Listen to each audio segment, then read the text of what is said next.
Welcome to Against the Spread, where we here at Sportsnet pick for you NFL games against the spread, hence the name. You've been doing a pretty good job after a slow start. You won the week last week. Yeah, and 500 this week, and now you and I have the exact same record through 7 weeks, which is insanely improbable. It is. So, what's also, I guess, improbable is now in 3 consecutive games, my Dallas Cowboys have beaten your Philadelphia Eagles, which means 3 consecutive times. I think it's 4. Is it 4? It's 4. Really? Yeah. Ugh, I should give them more credit, which means that, once again, you lose the bet. Yeah, there's going to be some type of punishment here. We talked yesterday about me dressing up fully as a cowboy. Yeah. I don't know whether I'm ready to. You got the denim on that. today. Yeah, you're almost there. I mean, bring in a cowboy hat and I'll do it, but full on cowboy, I don't think I'm ready for that. But we'll do something. We'll figure out something. Viewers weigh in. I'm going to crowdsource the punishment. Oh my God! What should we have him do? And if you have a cowboy hat that you can send to us here, spare Sportsnet, me, please. We might need it. You know who needs some help from the crowd, because the crowds actually in stadium are dwindling. The Washington football. Yeah, especially when there's like a full on thunderstorm, hurricane. Yes. No matter the weather, they're playing pretty poorly, which is why they are 15.5-point underdogs against Minnesota in the Thursday nighter. Is that too many points for you? It's a huge spread, but I don't think that I could ever pick Washington in this spot. The Vikings have come together really well over the last couple weeks. They're still, like, on offense, focusing on Dalvin Cook, but then using play action really effectively, taking deep shots downfield to the receivers. Thielen isn't going to play, but I still feel like this team is good enough on offense to take care of a team that has none of those good things I was just talking about with the Vikings. The running game, as much as they want it to be effective, isn't. Adrian Peterson's now hurt. He says he's going to play, but he's still hurt. And they're averaging less than 7 points in the last 4 games. So I don't see how Washington, it's something we've talked about a lot of times, how do they score? And I don't see it happening here, so I have to take the Vikings. I don't think they're going to score. I don't think they're going to score much, but I don't think they're going to have to, because I don't think the Vikings are going to score as much. I'm waiting for the other shoe to drop with Kirk Cousins. I don't think he's fully changed in terms of being a prolific passer. And the fact that Thielen isn't going to play on the short week with the Thursday game gives me some pause. The number's a little bit too big for me, which is why I'm going to go with Washington. A number that's curiously big, I if that was like 9 or 10, I'd be more comfortable, to one that to me is curiously small. -3.5 for Seattle going to Atlanta, but Seattle has done well traveling east, and I mean, Atlanta's not that far east. The 1 o'clock game, who do you like? 82% of the public is with the Seahawks. Are you? Yeah, and I'm with you. I think this is a curiously small spread. I guess, again, we talk about this a lot with the Seahawks, traveling, playing that 10 a.m. Pacific game, and they're coming off a pretty disastrous loss at home to the Ravens and that guy there. But the Falcons are a disaster themselves. Not only do they have one of the worst defenses we've ever seen, but now Matt Ryan is hurt. So whether he plays or not, he's still going to be hobbled. And the Seahawks are actually 3-0 against the spread on the road already this season. So I have to take the Seahawks here. It just feels like a no-brainer. I mean, the Falcons' offense hasn't been great, and now you put Matt Schaub back there. I just don't see it going well. Yeah, and the Seahawks traveling east historically has been an issue, but this year they've been fine. I think their best game of the year is when they went to Cleveland and took over the dog pound, so I don't think they're going to have an issue. That's more of a myth now than it is reality. Agreed. Yeah. What's not a myth is how bad this Falcons defense is. True. Specifically, and we've talked about their issues in the secondary, but the back end is tied to the front end, and they have some real issues with their pass rush. They could set a record if they don't get a sack this weekend. As good as Russell Wilson is at avoiding sacks, it's really in play. They could be the first team to go 5 consecutive games without a sack, which is wild. Hard to do. Yeah. Errant snap and someone just falls on the football exactly. and you're touched and you're down. Yeah. there are massive issues with Atlanta, not to mention the fact that, their quarterback is hobbled. Yep. And so 3.5 points? I know. Barely a It's field like goal. that was the one thing the Falcons did well, was pass the ball. Yes. And now they have their backup quarterback. Oh, and by the way, they traded their slot receiver, Right, who yeah, since just this 2016 has been the most prolific guy in the slot. Yeah. Oof. Another small spread, but I think this one is more so because the public doesn't really have a lot of confidence in either team. The Chargers go to Chicago, where the Bears are 4-point favorites. Clearly, that has to be all about their defense, because their offense isn't giving you a lot to be confident in. Yeah, it's so bad. Trubisky made zero. He actually made things worse, I think, if that was even possible. And this has a lot to do also with the Chargers being so injured. But I think they have the pieces to still stick in this game. And I can't take any spread bigger than 3 or less for the Bears, because I just don't have any confidence that they can put up any points. One thing that really shocks me is, why did they trade Jordan Howard? They can't even run the ball. And that's a guy who's at least going to guarantee that he'll put in some hard running and gain some yards, and they traded him away. And now they have no running game to speak of and a quarterback with major issues. Well, they also spent draft capital getting a runner, but they aren't using him. And why Matt Nagy is in defensive in press conference saying, "I'm not stupid. I know we need to run the ball." Well, then run the ball. Yeah, exactly. There's one way to end that narrative, and it's to run the ball. Especially when your quarterback isn't great, especially when your defense is great, and you just need to allow them to be great and give them a break every once in a while. For sure. So we haven't really talked about the Chargers much, and their really inability to get Melvin Gordon going since he's been back. But I still am uncomfortable picking the Bears to win by 4, because I'm not sure the Bears are going to score at all. Right. We've talked for the last 2 weeks about how the Saints aren't getting a lot of respect, how they're underdogs in situations where I thought they should be outright favorites. I think now Teddy Bridgewater has probably proven that he can be good enough in Drew Brees' stead, and Drew Brees, for the first time since being injured, has been listed as questionable. Cook and Kamara are both listed as questionable. Even if all 3 of those guys don't play, I'm comfortable with the Saints at 9.5 points. The public clearly is, because the line started at 7.5 and it's moved. Are you comfortable? Yeah, I'm comfortable. The Cardinals, they've done, I think, better than a lot of us expected, but the last 3 games, all of which they've won, have come against the Bengals, the Falcons, and the Giants. Those are 3 of the worst defenses in the NFL. So they're winning games impressively, but they're winning games they should be winning. Now they're coming up against a Saints team that, over the last 5 or 6 weeks, probably has a top 3 defense in the NFL. And it's not going to be easy. In this game, the Saints dominate the line of scrimmage, and I think that's where they're going to win this game as well. The offense is playing well, the defense is playing well, everything's coming together, and if Drew Brees steps in, then this game won't be close. Yeah. A game that I expect to be close and the public expects to be close. Philly going to Buffalo. Philly looking to bounce back. Buffalo looking to continue the run of good play. 4-2 against the spread this year are the Bills, and they're only 1.5 point favorites at home. I like the Bills in this contest. Now, I think people will overreact at how bad Philly looked, but I just think Buffalo's a good football team. Where are you on this game? I'm actually going to this game. Okay. So I don't know whether that's a good thing or not. I feel like I'm just piling on what happened Sunday night, and this is going to go poorly.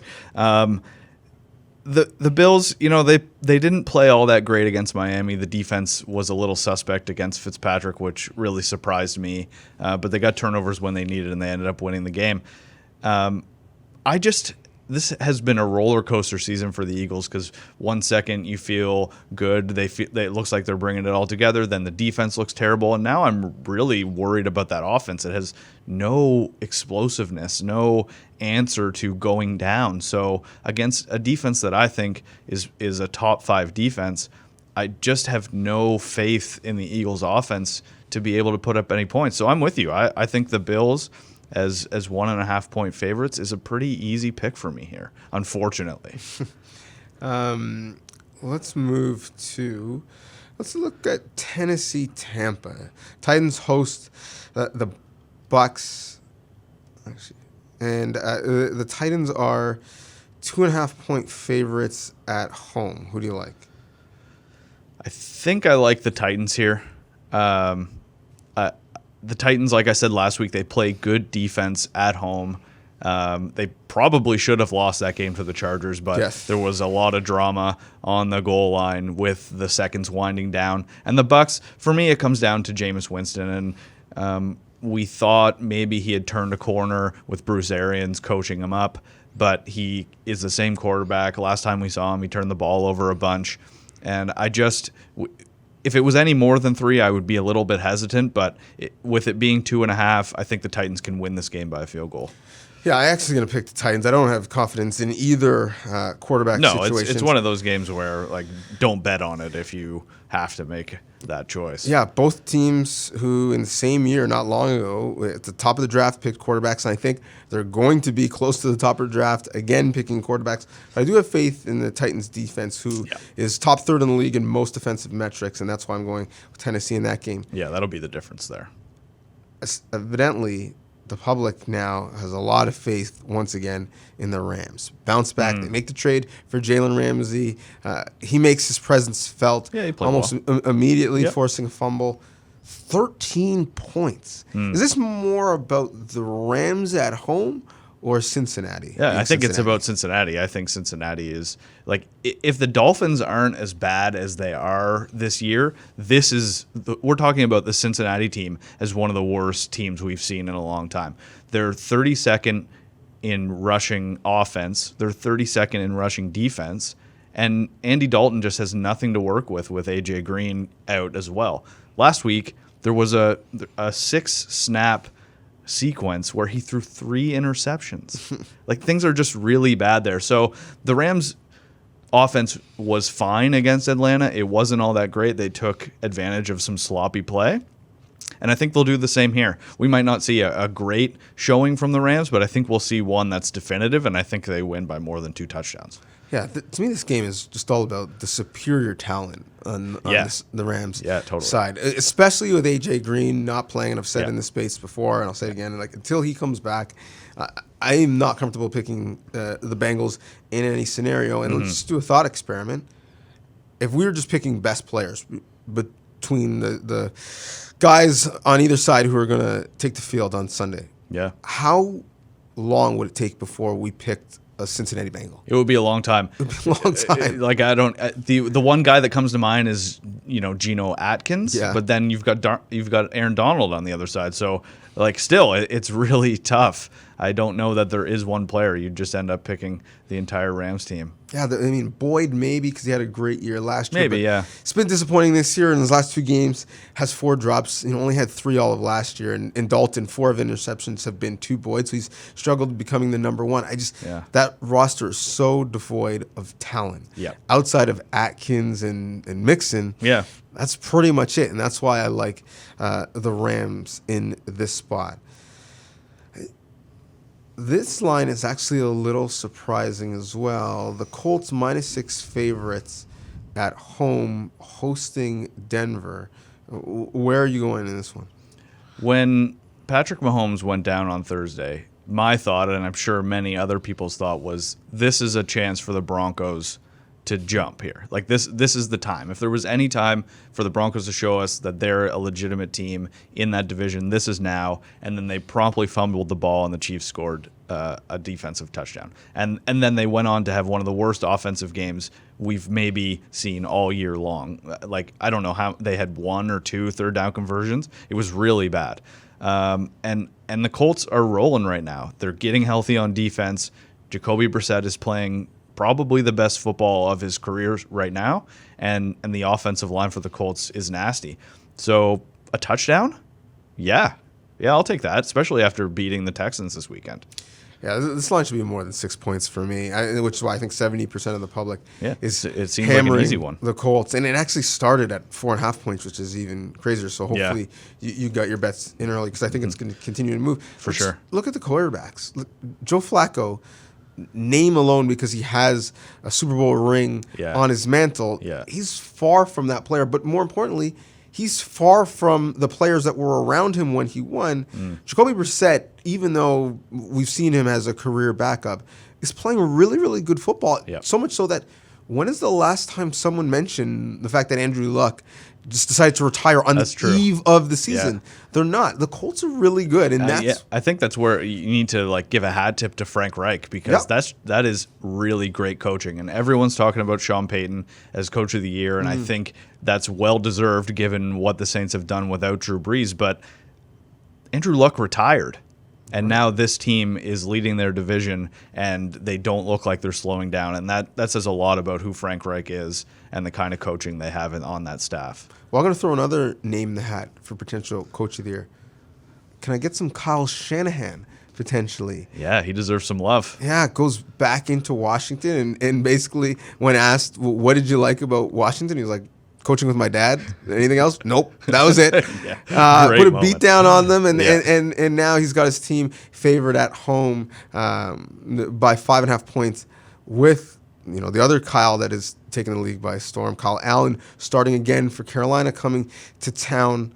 San Francisco is 6-0, but more importantly, they're 4-2 against the spread. Yeah. Are you in on them at 5.5 points? I think Kyle Allen has played well, but this is by far going to be his toughest test. He's protected the ball well, a couple of fumbles, but other than that, he's done well. But the 49ers defensive line is a whole other beast, and I think they're going to get after him a lot. That said, the Panthers' defense, I think, is pretty underrated so far this season. They're top 4 in defensive DVOA, and they lead the league in sacks, and they've only played 6 games. So I think defensively, this is going to be a really good game. Offensively, I think there are concerns with the 49ers and Jimmy G and what he can do if the running game doesn't work. And so I'm going to take the Panthers here to keep this one within reach for those reasons. Got it. I do think the Niners' run has to end at some point, right? Right. Yeah. They're not going to run the table. No, it's not. This isn't a 16 undefeated. It's not going to be the undefeated Patriots facing the undefeated 49ers in the Super Bowl. Right. I just don't think it ends this week. I don't think it ends at home specifically, and so I've got the Niners. If this number was started at 6, and I would be a little bit uncomfortable, but give me that 0.5 point and feel a bit more comfortable. I'm going to take the Niners at home. Let's go to the team on the other side of the Bay who aren't favorites. They're underdogs. 6.5 points is Oakland going to Houston. Deshaun Watson and company.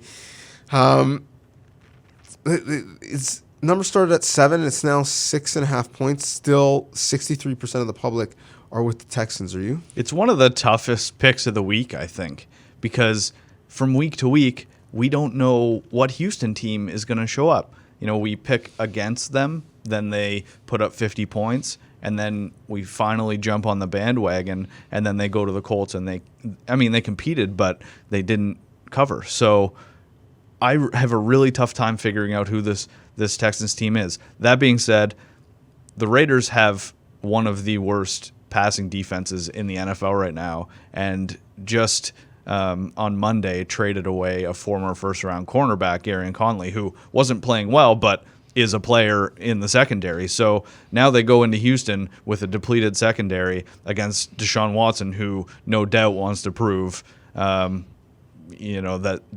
they can be consistent. And so for that reason, I think I'm going to take the Texans. I mean, the Raiders Aaron Rodgers had his best ever game, and that's saying something the other day. So that Raiders defense I don't trust, and I trust them less than I trust the Texans or mistrust the Texans. Aaron Rodgers had his best ever day in a game where he didn't have his best receiver. In Adams, who was out. And so coming to town is Will Fuller, who had a massive fantasy day earlier, who's very frustrating in terms of fantasy, but still someone who can stretch the field, and Hopkins, who might be the best receiver in football. I'm definitely taking the Texans in this one. My record might be a lot better if I did better with the Patriots. Yeah. But Yeah, they if you continue just to pick be my them. bugaboo. If I continue to pick, but every I mean, week, you did last week, I think, didn't you? I did, So you yeah. got that one. That was a good call. every week they have a massive line, and Yeah. every week, for the most part, I'm scared by it. Now they are 13-point favorites. Yeah, and this has gone up significantly in the last 24 hours, obviously since that beat down of the Jets. Yeah, and so coming into the season, I didn't think we would ever see a game where the Browns were 13-point dogs, Yeah. but here we are. Here we are. Who do you like?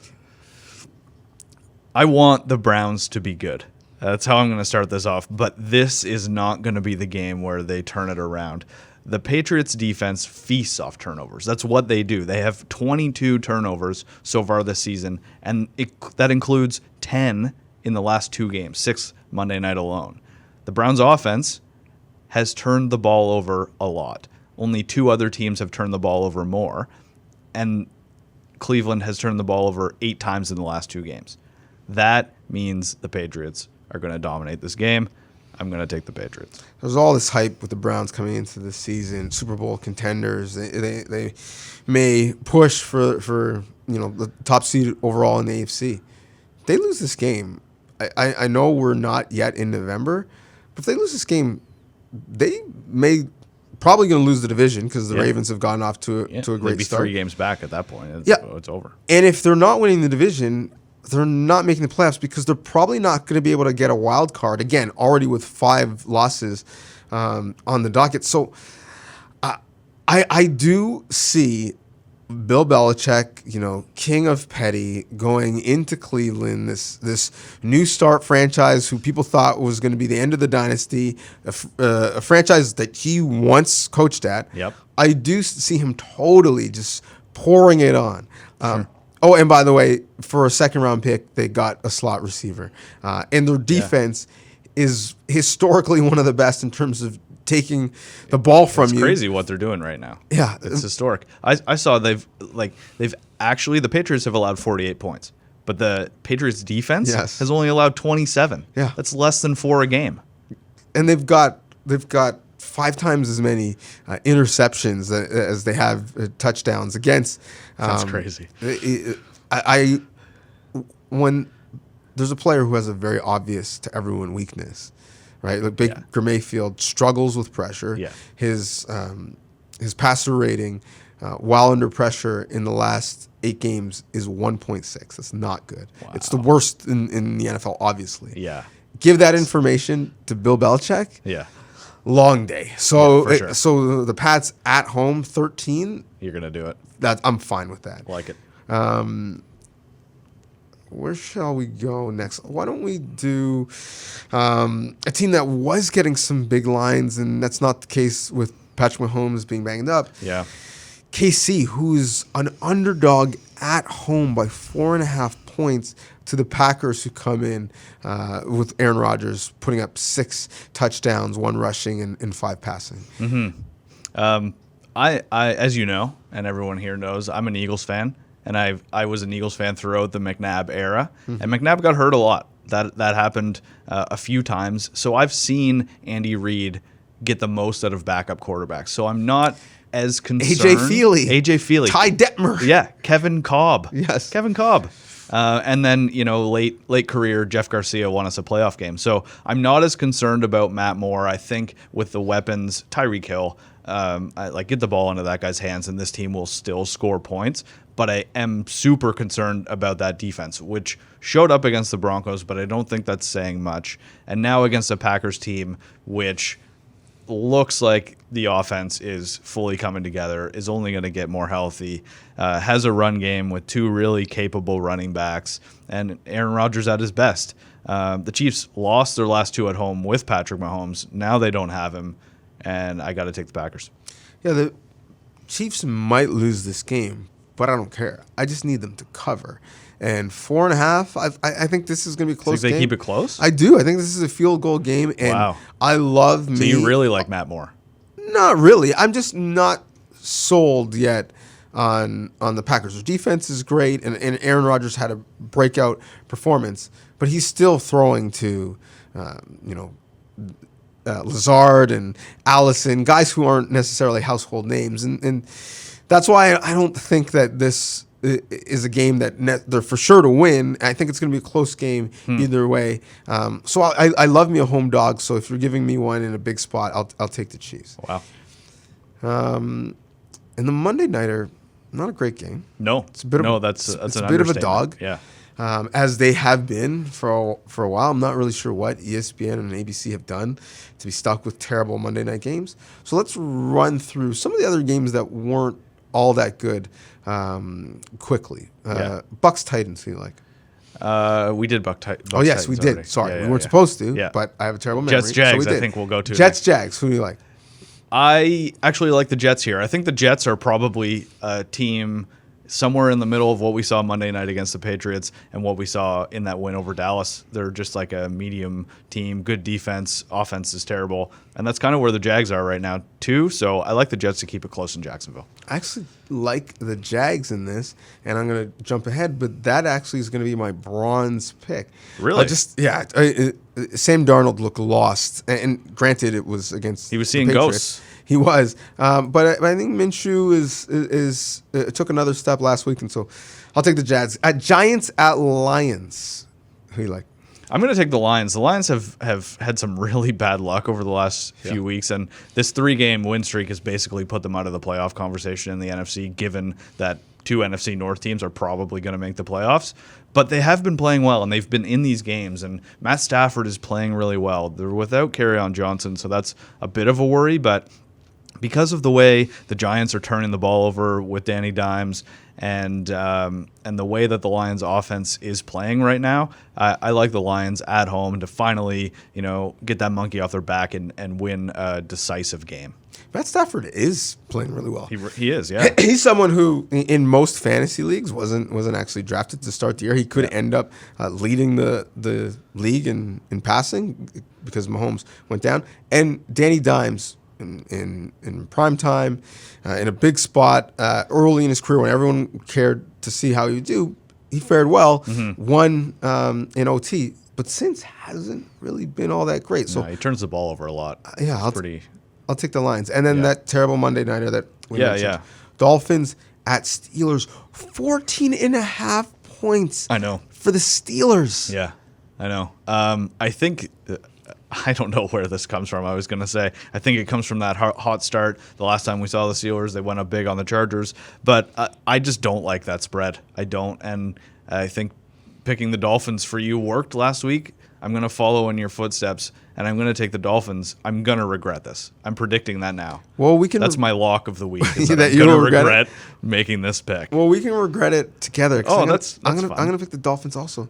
I know Connor is back and he's running well, but 15 points they're going to win by? No, I just don't see that happening. I don't see that happening either. Yeah. So I will take Miami. Who before we get to our survivor picks, break down your top three bets.